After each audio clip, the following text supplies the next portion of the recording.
Tere päevast kõik minu Lusteraamatu sõbrad ja tuttavad. Tere päevast tuli, vesi, taevas ja maa.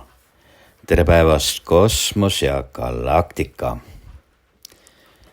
Täna kutsun ma teid mõtterännakule, kus ma püüan käsitleda süvafilosoofiliselt nägemust meie Eesti olukorrast.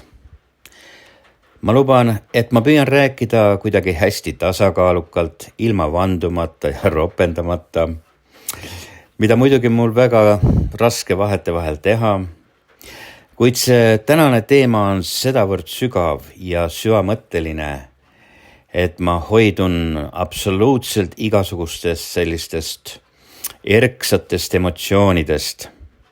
Ja taustaks ma näitan teile Setomaa looduse idülli, mis põhimõtteliselt sümboliseerib minu tänase teema sisu ja selle hästi sügavat mõtet.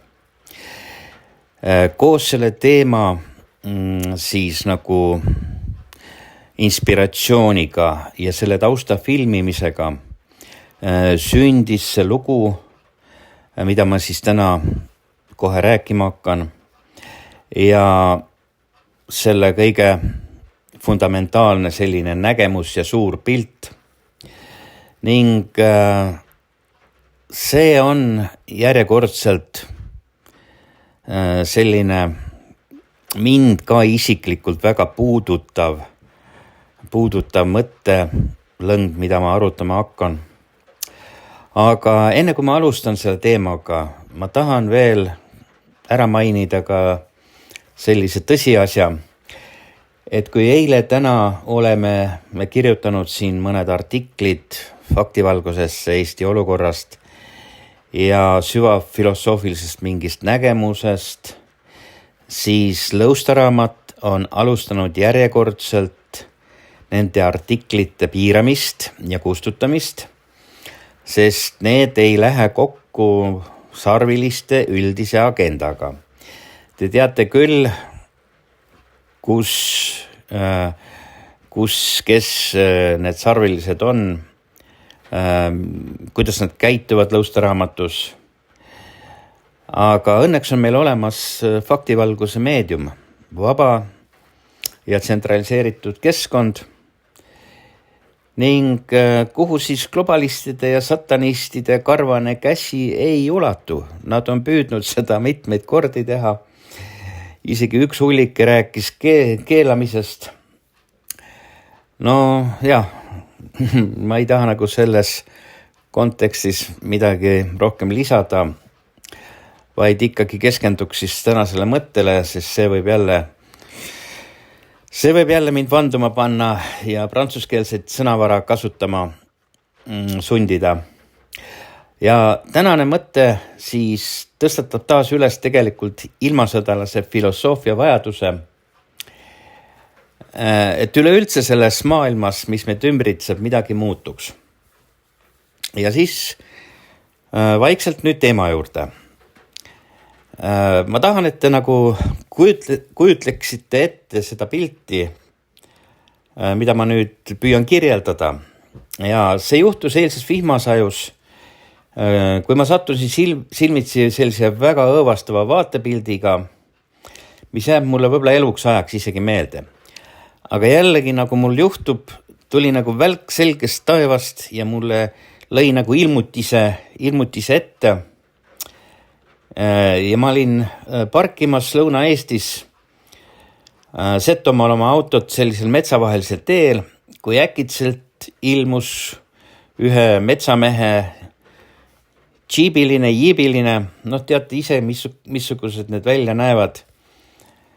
Sellised suured mölakad, millel peab olema bensiinijaam ka kaasa ostetud, aga eks neil kõikidel kuskil nurga taga oma bensiinijaam on. Ja siis see tuli paarutades ja tuuritades ja sõitis sügavalt läbi poriloigu, pritsides minu auto täis mudast vett või seda sitta sodi, mis seal metsateel oli. Võite kujutada ette need metsameeste roomikud, traktorid ja kõik välja nägi. Ja siis, kui see möödasid lõppes, ma läksin autost välja ja ma nägin tee peal sellist vigastatud konna, kes vaakus hinge, kes siples selles vihmaporiloigus, vihmaveeses ja ta oli päris tugevalt vigastatud. Kas ta sai siis osaliselt sinna ratta alla või selle porilärakaga, aga ilmselt see päris ülesõit ei olnud, sellepärast vastasel juhul oleks ta nagu, ma tahtsin öelda jälle prantsuskeelse sõnaga, selline pannkook olnud.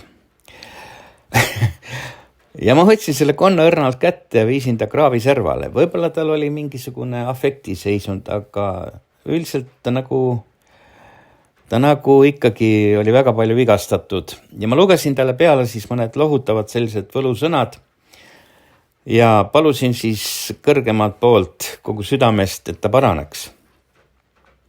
Sest vene keeles on selline ütlus, et Pritšom konstes, et kui selline mäng käib Eesti metsades ja kui see konn oli tegelikult koomas, ta värises, sisuliselt olidki mingid surma ja vappevärinad, aga ma ei saanud nagu edasi temaga tegeleda selles mõttes, et ma tegin kõik, mis ma suutsin. Ja see vaatepilt lõi mulle väga selgelt taevas sellise kosmosest ülevalt sellise piltliku nagu stseeni ja ma nägin sümboolset nägemust, terviklikku nägemust Eesti olukorrast. Just nagu see konn on ka Eesti rahvas korduvalt kellegi poolt üle sõidetud, pritsitud täis igasuguseid probleeme ja samas jäetud abita. Eks ise teate, mida ma sellega öelda tahan. Ja metsamees, kes sõitis siis džiibiga sealt läbi ja metsast välja, saagides seal kusagil neid puid maha, hävitades loodust, see sümboliseeribki neid jõude, mis meie ühiskonda lõhuvad. Ja sisuliselt, mis ongi pidevalt lõhkunud meie ühiskonda juba 33 aastat. Ja enamus rahvast on jäetud siis värisema ja surema ilma igasuguse toetuseta, lootuseta, sest ma vaatan alati suurpilti, et isegi kui ma kusagil näen seda eliiti, seda süvariigi grantside armeed hästi elamas ja midagi toredat tegemas, metsmaasikate eest 90 € kilo maksmas, siis ma saan aru, et neil on ikkagi lillepidu. Aga jällegi meil on 1,4 miljonit inimest riigis eksisteerimas, elamas. Ja see pilt on suht rööstitu, mida ma vähemalt Lõuna-Eestis olen kohanud inimestega rääkides. Aga see selleks. Ma läheks siis selle tänase teemaga edasi.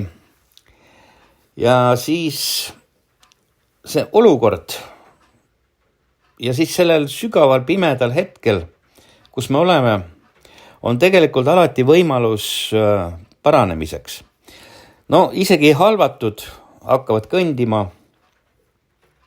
Ja nagu ma tõstsin selle konna kraavi servale, on ka tegelikult rahval võimalus leida mingisugune tee taastumiseks, elujõu leidmiseks.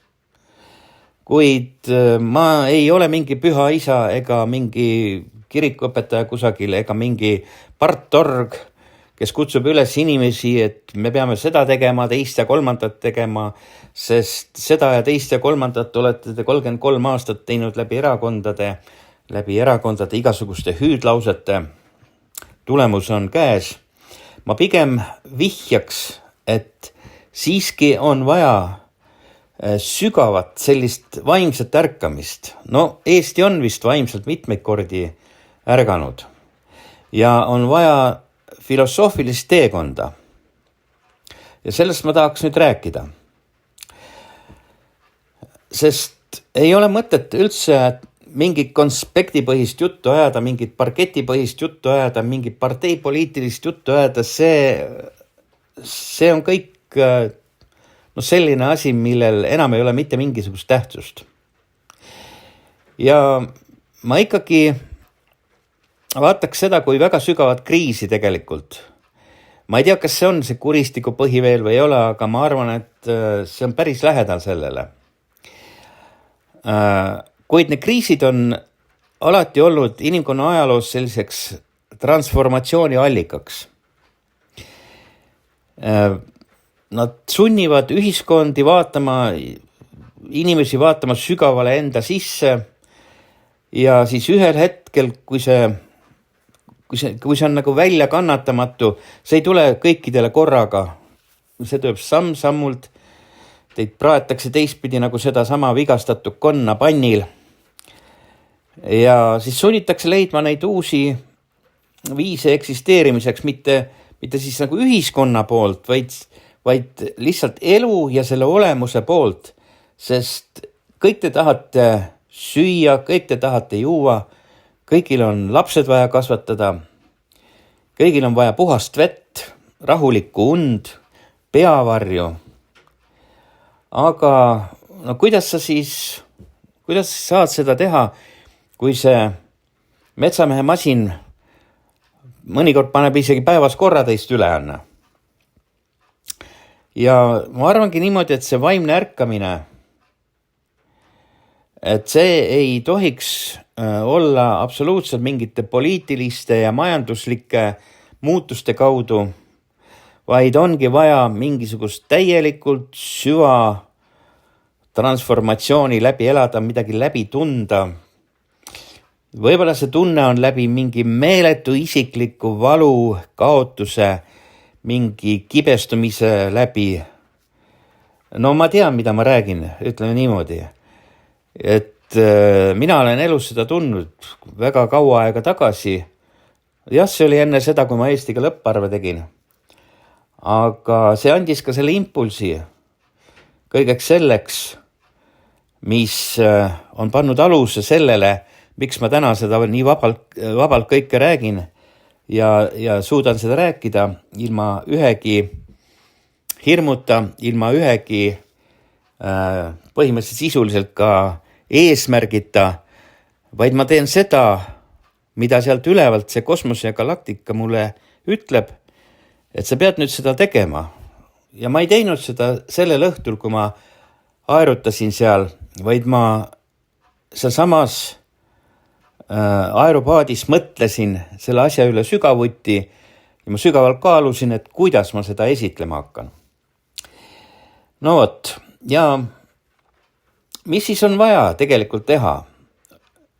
Palju räägitakse sellest, terve internet kubiseb sellest, terve filosoofiline maailm kubiseb sellest, igasugused nõustajad, kõik valguskanalite nagu propageerijad räägivad, et sisemine puhastumine, see on tegelikult ääretult keeruline protsess. See on põhimõtteliselt nagu ära reostatud peldikupoti puhastamine. See ei ole niisama, et sa lased vee peale ja et see juhtub. Ja see tähendab seda, et igaüks peab vaatama sügavalt enda sisse, teadvustades oma hirme ja kõiki neid negatiivseid mõtteid, mis neid on tekitanud, kes neid on tekitatud, miks nad on tekkinud ja mis siis on see tegelikkus, mis piirab seda uskumust. Ja siis alles te saate aru, et missugust vahendit on vaja keemilist, et see kakapott puhtaks küürida.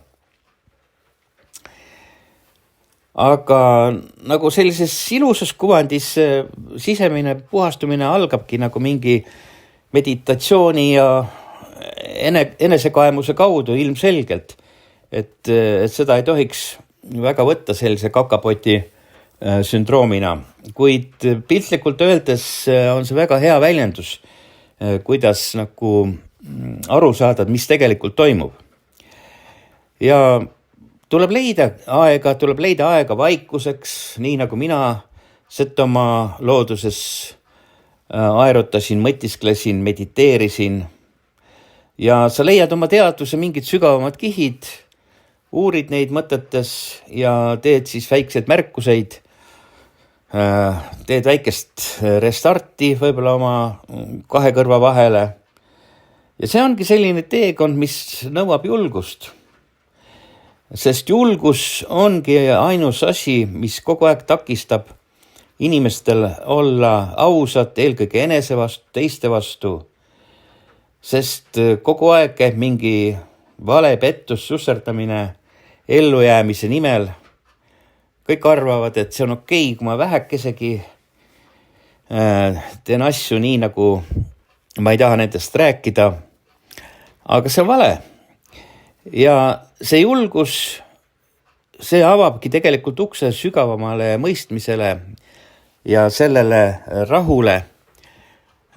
Sest ütleme, et nendel sarvilistel satanistidel, neil on kõige suurem hirm on selle üle, kui sa leiad selle rahu ja julguse, sest see on kõige halvem relv nendele. See on kõige selline hävitavam ja kõige selline halvem olukord neile, kui inimestes tekib see äratundmine ja julgus, millega siis vastu seista sellele võltsile, valele, kõigele. Ma olen sellest palju kordi rääkinud vähekese teistes kontekstides juba aastaid tagasi.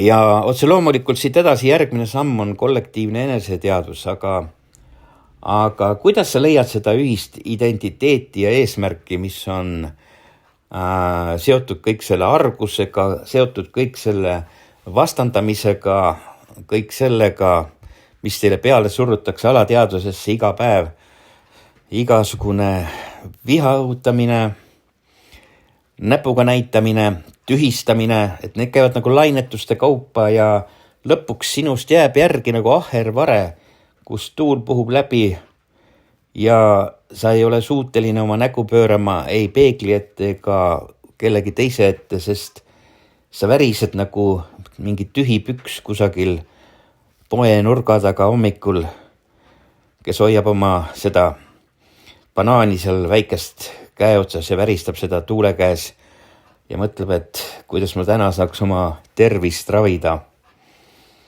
Jällegi ma tahtsin prantsuse keeles rääkima hakata, aga õnneks ma suutsin ennast piirata. No vot, ja see ei ole isegi, ma arvan, rahvustunne, vaid see on veel midagi sellist võimsamat. See peab olema mingisugune selline sügavam ühendus üksteisega, filosoofiline, süvamõttega, süvamaailma mõttega, ühiselt jagatud ühiste väärtustega. Ja kuidas sa seda ahervaret paned siis nii-öelda seda kõike tunnetama? Ja kujutage pilti ette, kui need on seal 5 tükki reas, kes väristavad siis hommikul oma ihu ja hinge. No see on jälle selline äärmuslik piltlik väljendus, aga seesama tunne võib olla hommikul kohvilaua taga, kuhu iganes minnes hommikul vara, kui ärkate, sest te olete jälle oma probleemide igapäevaste murede ees. Ja kollektiivset teadvust sellises kontekstis arendada, no jah, parketipõhiselt öeldes on see kogukondlik tegevus, mida teile on siis igasuguste Schwabide ja Soroste kutsikate kaudu sisendatud 33 aastat. Jälle mul ei lähe see number kuidagi ajudest ära, sest see on uskumatu, et 33 aastaga ei suuda riik ennast jalule ajada, jõuda sinna rikkamate sekka või siis vähemalt heaolu tasandile. Ja siis nende ühiste eesmärkide seadmine, mis loovad selle tugeva ja ühtse ühiskonna, see võib-olla algabki sellistest väikestest asjadest, nagu mina teen seda. Et jõuda siis ühes või teises kuvandis sinna teie kahe kõrva vahele ja et ta jääks sinna kuhugile kas või väikse mikroosakesena, et kui te kuhugile lähete, hakkate neid oma probleeme lahendama või ei lähe kuhugile, istute ja molutate niisama, siis teil tuleb alati meelde see, mida ma rääkisin. Mitte kõik ei tule meelde, vaid see tuleb kas või mingi väikese killukesena meelde. Ja see on nagu see mosaik, nagu kunstipäraselt olid sellised pikad torud lapsena, ma mäletasin, praegu on ka vist lastel tehtud, et sa vaatad sinna sisse, vaatad valguse poole ja siis see mosaik pöörleb seal ja sa püüad panna seda kokku, aga vahel ta lööb sellise päris halva pildi ette, mida sa ei taha näha, aga mida rohkem sa proovid, seda rohkem sa leiad neid killukesi sealt ja see hakkab kuidagi niimoodi kujunema, et võib-olla ma seletaks siis seda nähtust siis sellisel kujul, et ei ole võimalik leida seda sügavamat ühendust üksteisega, kui see on juba ära lõhutud. Ja see ongi see, mis seal mosaiigi sees on. Me võime kõik olla värvikad, me võime kõik olla talendid, aga kui see on satanistide, globalistide poolt ära lõhutud, siis nad on kõik seal koos ja loomine, kujundamine nendest uut fantastilist mosaiiki ei ole kerge, võib-olla isegi võimatu. Ja otse loomulikult vaatame edasi, et mis siis peaks veel selle asja juurde kuuluma, on siis kindlasti loodusega kooskõlas elamine, loodusega harmoonias elamine. No me kuuleme sellest iga päev, kirjutavad kõik, kuidas kõik see metsade rüüstamine käib, kuidas looduses tuleb seda teist teha, kuuse oksi süüa või lillepraadi teha, mis iganes on. Et see kõik on õige jälle, aga kui Eesti loodus on olnud alati nagu rahva kõige suurim rikkus, pakkudes inspiratsiooni ja rahu, siis selle suure mosaiigi, selle pöörleva fantastilise ja värvika eliidi missioon ja visioon on olnud ju tegelikkuses selle inspiratsiooni ja rahu lõhkumine. Sealt tuli ka see eilne konna fenomeni inspiratsioon või see nägemus. Ja tegelikult, et me võime rääkida, me võime kirjutada igasuguse projekti ja mida iganes, aga tegelikkus on ju kogu aeg absoluutselt teistmoodi olnud. Ja kõik need looduslikud rituaalid ja traditsioonid, mis vanasti olid, need on kõik ju unustatud ja kõrvale jäetud. No jällegi keegi kusagil teeb midagi, keegi kusagil üritab midagi oma väikses sellises kogukonnas, perekondlikus kontekstis väga õige, kõik töötab. Aga sellist taaselustavat rahva sidet maaga, sellist kontseptsiooni ei ole üldist ja riigil puudub see. Ja mitte keegi ei aita kuidagi mõista seda, et inimene ja loodus on osa sellest suuremast tervikust, mis mõjutabki kõike seda, mis meie ümber toimub. Ma ei hakka täna rääkima nendest ilusatest kunstilistest joonistustest taevalaotuses.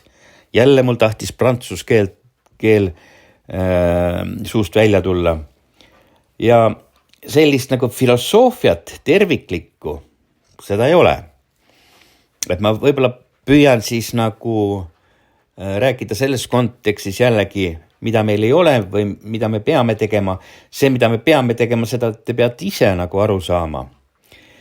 Ja eks selle taustaks ongi vaja seda vaimset juhatust, inspiratsiooni. Need on nii olulised, sest rahval on vaja leida uusi suundi ja viise, kuidas edasi liikuda. Ja vastasel juhul, kui seda ei ole, seda ei tule, siis jääb üle vaid sõda, reaalselt.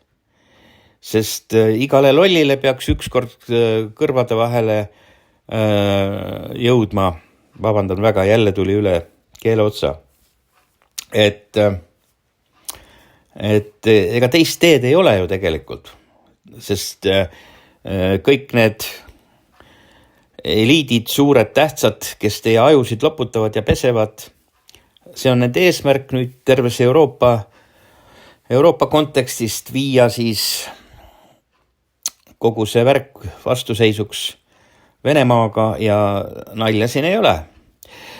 Nalja ei ole sellepärast, et mitte keegi ei taha mõista, miks see niimoodi on tekkinud. Ja miks see nii on, ma olen ka sellest palju kordi rääkinud, võib-olla isegi 10 kordi rääkinud, ei ole mõtet rääkida kellelegi mingisugusest valgusest, kui ta ütleb, et see on pimedus, vastupidi, sa räägid, et see sein on must, ta ütleb, et ikka on valge. Niikaua kui inimajus on 2 × 2 7, on nagu põhimõtteliselt igasugused vaidlused, rääkimised täiesti mõttetud. Aga samas ta ei välista just sellist mõttevahetust, sellist mõttelõnga, nagu ma teen, sest me ju ei tea, kui palju seda kuulab täpselt. Ma küll näen, et siin parimatel lugudel on olnud mingi 5000, 7000 vaatamiskuulamist.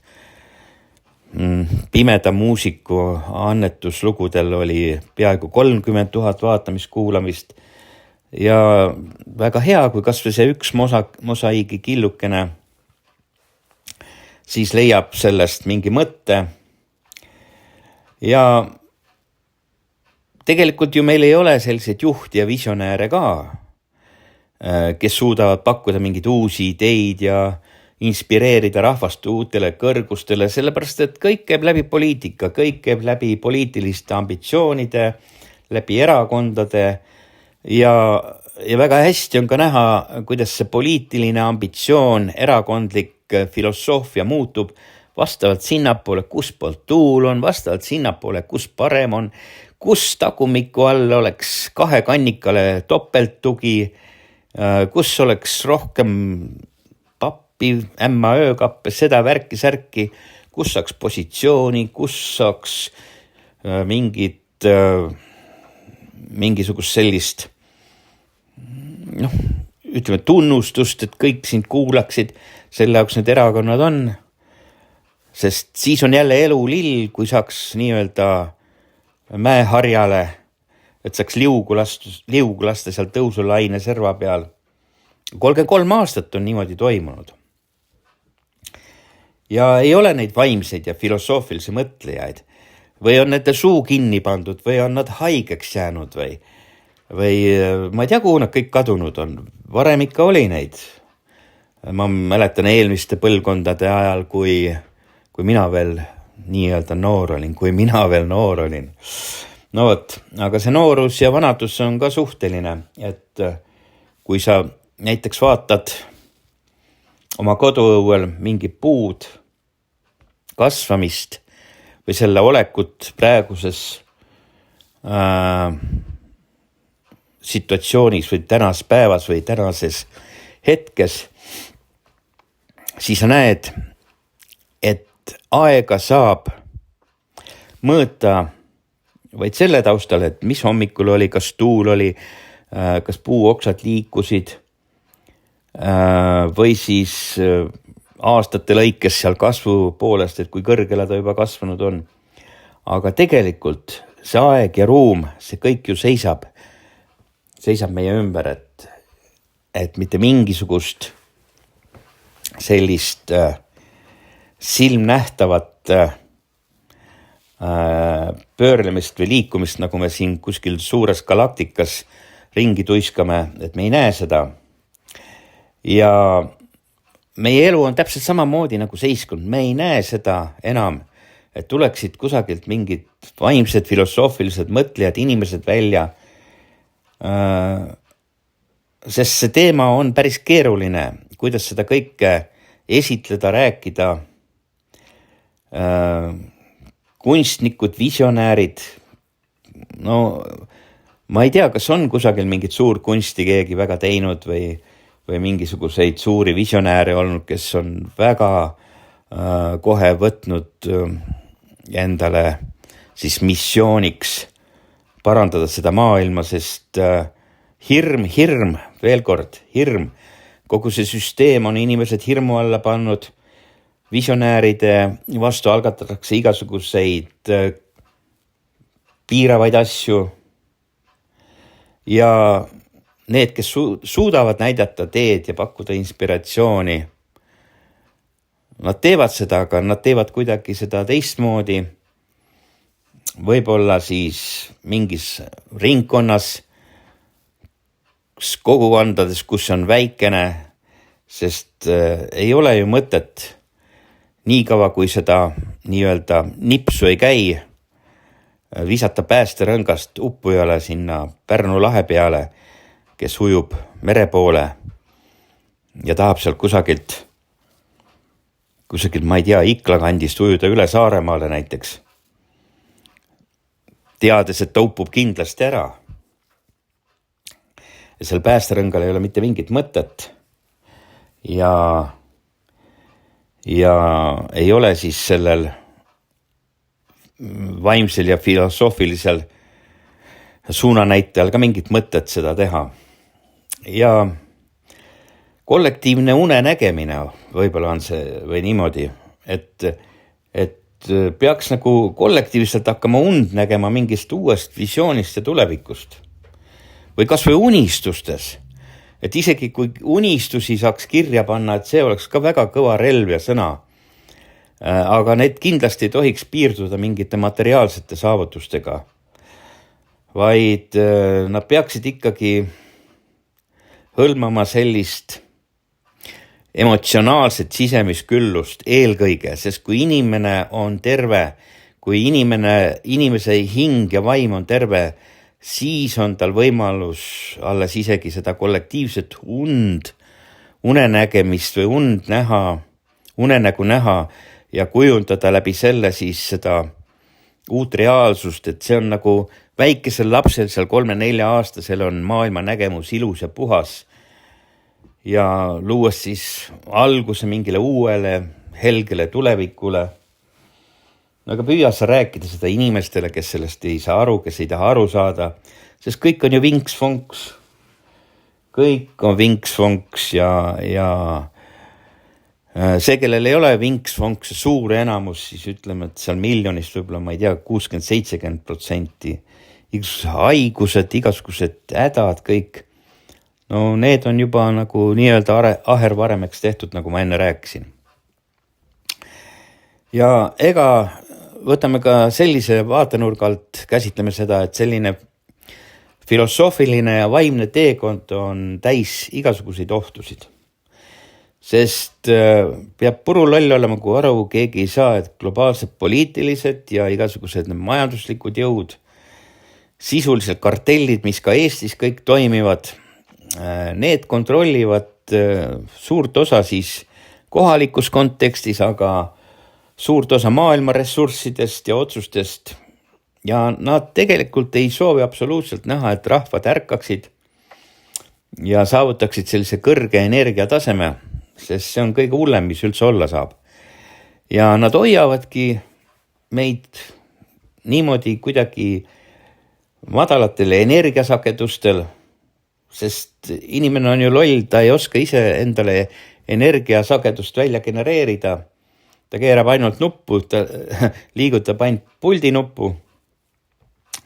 Ja see on kõik sellepärast, et ei korduks ja ei korraldaks revolutsioone, mis siis ohustaks nende sarviliste satanistide võimu ja kontrolli, sest väga hea on ju olla seal üleval pukis umbluud ajada ja isiklik ambitsioone ellu viia. No, ei pea võtma jälle kaugelt näidet, kuidas kakatuu lendas üle metsade ja järvede suurtesse Brüsseli võimukoridoridesse. No vaatame, mis sest pullist seal saama hakkab. Ja nende kartellide jaoks ongi oluline, et inimesed jääksid siis passiivseteks ja allutatud, et nad oleks allutatud. Neid tuleb muidugi rahuldada selliste väikeste mugavustega, aga nende igasugune elujõud ja potentsiaal peab täielikult jääma realiseerimata. No ja kui te vaatate nüüd jällegi 33 aastat tagasi, et palju te siis seda elujõudu olete kulutanud ja potentsiaali siis kasutanud, et mis siis on see realiseerimise nagu tulemus. Ma jällegi ei vihja kõikide selliste edukate, nõnda nimetatud edukate inimeste elustiili ja kõike, sest minu jaoks see edukus peegeldub ikkagi selles 11 miljardis pangalaenude kohustuses, mis Eesti Panga ametlike andmete järgi on viimase 2 aasta jooksul tõusnud 9 miljardilt 11 miljardini sest võlgades, kohustustes inimene rahaliste vahendite surutise all ei saa kunagi olla vaba ega õnnelik. Ja see süsteem, mis ongi rajatud tegelikult korruptsioonile, võimule, ta ei soovi absoluutselt kaotada oma positsioonid, ta teeb kõik selleks, et teid maha suruda. Ja kui rahvas hakkakski kollektiivselt ärkama, siis see solgitakse lihtsalt ära. Ta solgitakse ükskõik, kas mingite sümbolitega ära, mingite inimestega, sisserändajate keelega, mingi kuradi jälle tuli prantsuse keel. Et ühesõnaga, te saite aru, mida ma öelda tahtsin. Ja see nähtus, kui rahvas hakkab siis teadvustama jälle oma mingit tõelist kollektiivset jõudu, siis see ongi see suur oht valitsevatele jõududele. Aga ma pean silmas siin seda, et ärge unustage, need valitsevad jõud on kõik satanistide käsilased praeguses hetkes. Et see ei tähenda seda, et kunagi võib Eestis juhtuda midagi sellist, kus hakatakse tegelikult kõike seda juhtima rahvapõhiselt. Ja need kartellid on niivõrd võimsalt üles ehitatud süsteemid, et ei kujuta isegi ette. Seal on ees omad, kes iganes. Ja kõik need kartellid siis ühel või teisel kolmandal kujul manipuleerivad ja suunavad inimeste mõtteid, teie mõtteid. Ma ise vaatan kõrvalt, et kui ma läheks seda teed ja laseks libedalt liugu, siis ilmselt minust saaks homme päris mingisugune zombi. Ja see mõjutab meie kõikide käitumist, meie kõikide igapäevategevust. Ja kartellid, nende esmane ülesanne või põhiülesanne, fundamentaalne nagu filosoofia on, nad peavad säilitama oma staatus quo'd. Kõik meedia, haridussüsteemid, tervishoid, kellele see kõik kuulub, kellele see kõik allub. Ja kõik on selle kontrolli all. Info, teenused, ikka kõik teie parimaks eluks, äraolekuks. Ja nad toetavad neid eesmärke jõuliselt, finantsiliselt, sest rahakotisuud on kõik valla, lahti ja sina väike vigastatud konnake ei suuda sa mitte midagi seal poriloigus teha. Võib-olla äärmisel juhul ise koperdada sinna kraaviperve peale, et kuidagi ellu jääda. Ja ega see ei olegi nii, et isegi kui keegi kuskil midagi tahab teha või nii, siis selles süsteemis, kogu selles kupatuses on vaja kas või ütleme, et murdosa protsentuaalset finantsvõimekust, et nende suuraferistidega, globalistidega võidelda. Sest süsteem on ka nii üles ehitatud, et sa ilma rahata mitte midagi ei tee. Ja kujutage nüüd ette, kui tõeline selline vaimne ärkamine algab ja tuleb nagu tõeline toetus, et teemegi ära lõhume need ahelad ja vabastame inimesed kõikidest nendest piirangutest, mis pärsivad arengut, kõikidest nendest maksudest, kõikidest nendest kohustustest. Saate aru, mis juhtuma hakkab. Ja kõige selle taustal ma näen veel ühtegi väga suurt probleemi tegelikult, mis nagu kajastab ka minu tänases varasemas nagu jutus või kõiges selles mõttes. Ja mis on kõige suurem oht Eesti rahvale on see, et teid on sunnitud valima pooli ja osalema selles sõja õhutamises ja võidurelvastumises ja ometigi esivanemad teadsid, mida see kõik tähendab. Ometigi Ukraina näitab ette, et see on ainult surm ja häving. Ometi laibahunnikud näitavad ette, et teist teed sõjal ei ole, aga ei. See on ajalooliselt korduv eksimus olnud, see on täna ja kõik on ilusti peenelt filigraanselt formuleeritud sellistesse sloganitesse, kaitsetahe, mis seal veel oli, te teate isegi kõike, et tegelikult piltlikult öeldes öeldakse leib, aga mõeldakse hoopis mingisugust viljapõldu. Öeldakse seal mingisugune, ma ei tea, salat, mõeldakse tegelikult kasvuhoonet. Et see manipulatsioon, kus rahvast viiakse siis nendesse eksitustesse, et see on niivõrd tugev, et pidevalt astutakse reha otsa. Ja valides siis pooli ja unustades, et tegelikult tõeline lahendus peitub ju rahus, kuhu ka Ukraina praegust suundub jõuliselt, Ukraina rahvas. Kuulake, mida räägivad ukrainlased, mitte ärge kuulake seda poliitilist prostitutsiooni ja relvahüsteerikute propagandat, mida teile iga päev selles suures limonaadi vooluses esitletakse, räägitakse. Et see on niivõrd suur oht minu arust, et jällegi minu mõistuse võtta seda kinni.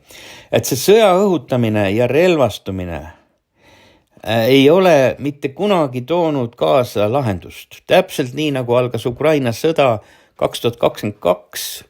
Nüüd on aastad möödunud, laipad hunnikud on miljonitesse, aga lahendust ei ole. Ja see süvendab vaid konflikti haaret, inimeste kannatusi, et see peab olema ikka ääretult rumal rahvus, kes võtab enda õlgadele selle teekonna, hävitades ära oma lastelaste tuleviku riigi, kõik absoluutselt. Ja ei ole mõtet rääkida, et teadus peab mõistma seda, et ainus tee edasiviimiseks on rahu. Sa oled kohe putinist, sa oled kohe rahu, sa oled kohe vaenlane, sa oled kohe reetur, sa mis iganes oled. Aga ma ütlen veel kord, ei ole vaja valida pooli. On vaja valida oma teekond, rahu teekond, oma teekond.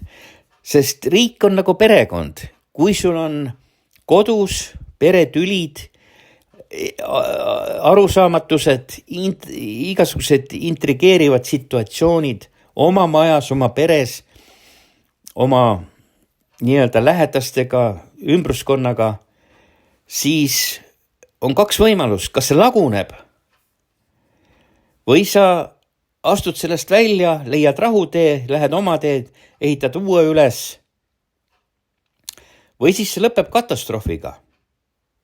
Ja see on jälle selline näide, et see, mis peredes sees toimub, see toimub praegus ka ühiskonnas.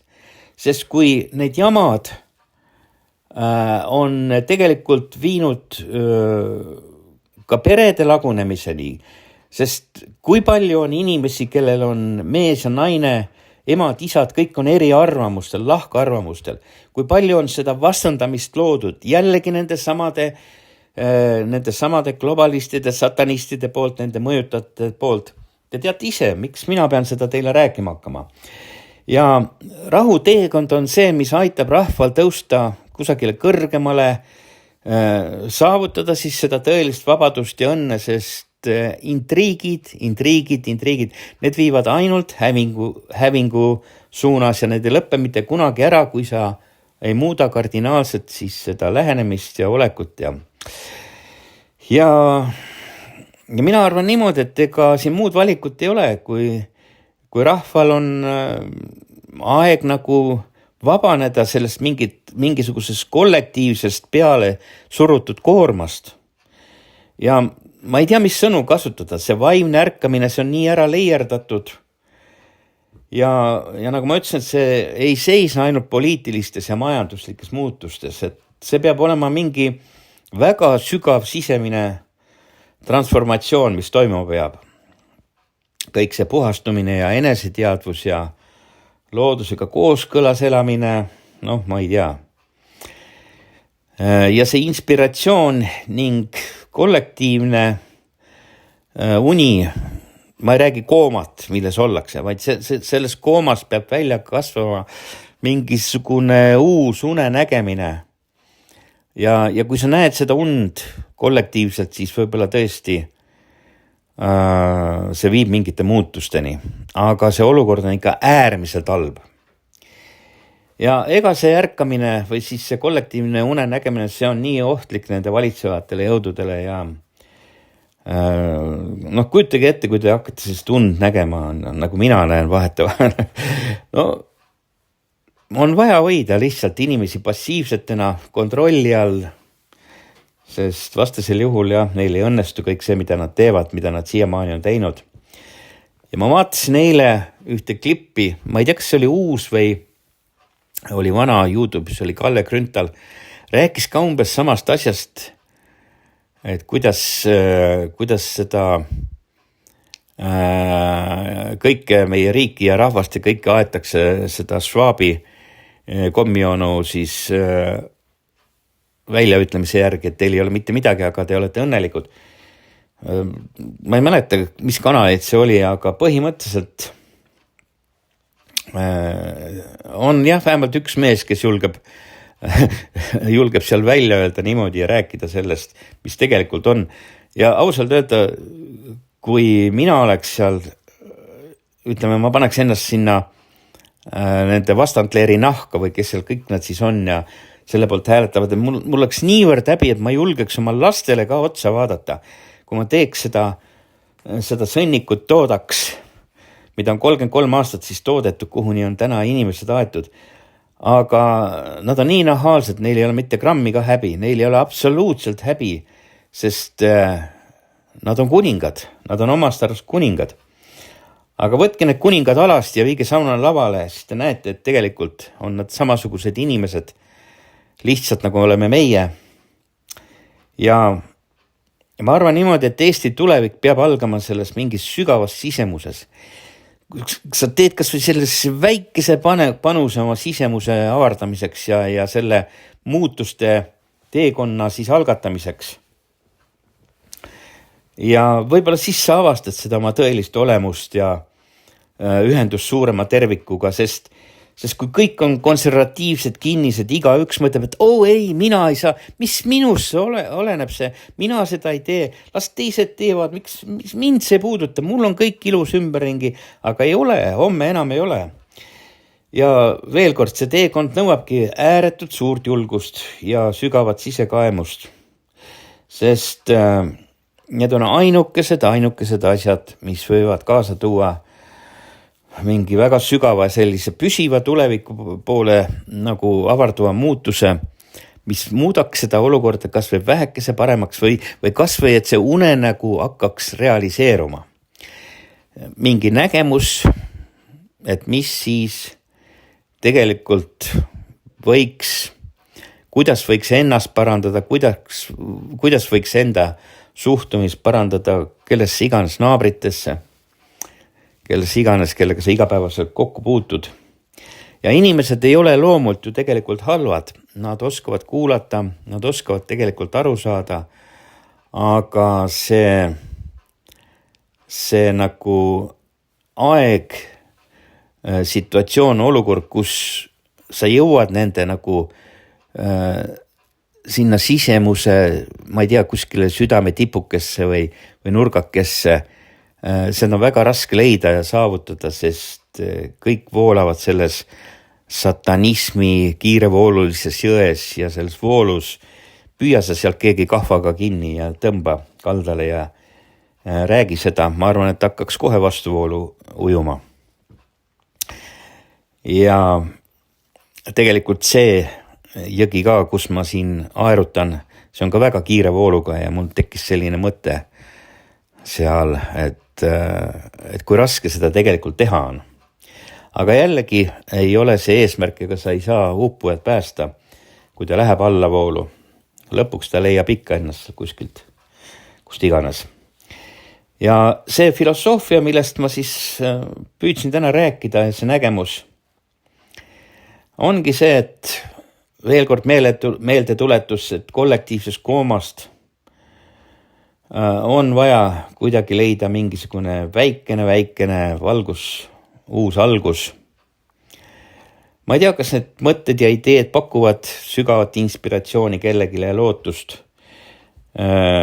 kuid ma arvan, et nad vajavad väga sellist põhjalikku arutelu ja sellist loomingulist lahtirääkimist kas või väikestes kogukondades, ringkondades, perekondades, sest ei ole selle konfliktiga võimalik edasi minna. Ja see konflikt on väga sügav muster ühiskonnas igal tasandil, inimeste vahel ja kus iganes. Poliitikast ärme üldse räägimegi. Ja me võiksime nende teemad üle arutleda lõputult, kuid kahjuks saab ka minu aeg täna täis. Olen teinud seda päris pikalt, peaaegu tund aega.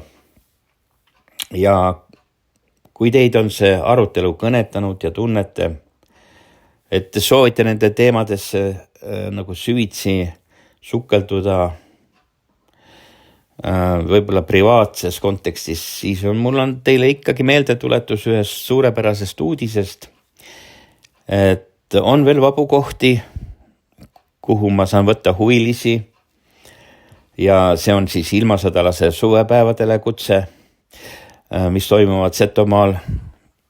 Koha ütlen nendele, kes tulevad 12.14. juuli ehk siis juba nädala pärast.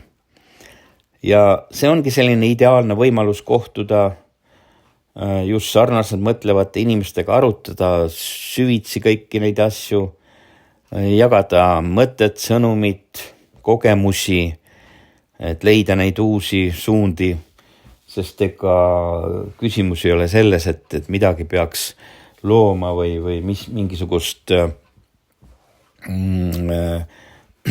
jälle parteid kuskil looma või mingit sellist poliitilist ühendust luua. Ei, et see ongi see, et kuidas leida see teekond siis eelkõige iseendas, et sa saaksid ise siin maamuna peal selles lollimajas, vabandust jälle, rahus olla, sest kui sina oled musternäidis ja teed seda, näitad ette teistele, uskuge, see on vähekese nakkav. No sellest nakkusest ei taha jälle rääkida, sest see on jälle oht globalistidele, satanistidele. Ja siit me võiks jälle edasi arendada seda teemat veel ühe tunnikese. Aga igatahes aitäh kõikidele kuulamast. Me kuuleme jälle, kui on õige aeg. Ja otse loomulikult nendega siis kohtumiseni ilmasõdalase suvepäevadel, kes on juba käpad. Ja kõik tõelised sõbrad, kes te pole veel ilmasõdalase suvepeost midagi kuulnud, kerige Lõustaraamatu linti tagasi ja te leiate kogu info. Ja sellega ma tõmban täna otsad kokku. Meeldivad päeva kõikidele. Olge vaprad, olge tugevad, olge terved, eelkõige terved, sest tervis on kõige tähtsam. Võib-olla tänane see saade tuli vähekese sellise nukra alatooniga, aga ma lubasin ohjeldada oma emotsioone, sest uskuge, kui ma oleks kaheraudsest tulistanud, siis oleks see tänane saade hoopis teistmoodi välja näinud ja nii mõnelegi sellisele intellektuaalile ei oleks ta väga meeldinud. Seega ka mina püüan ennast parandada ning me kuuleme jälle, kui õige aeg on. Aitäh kõikidele!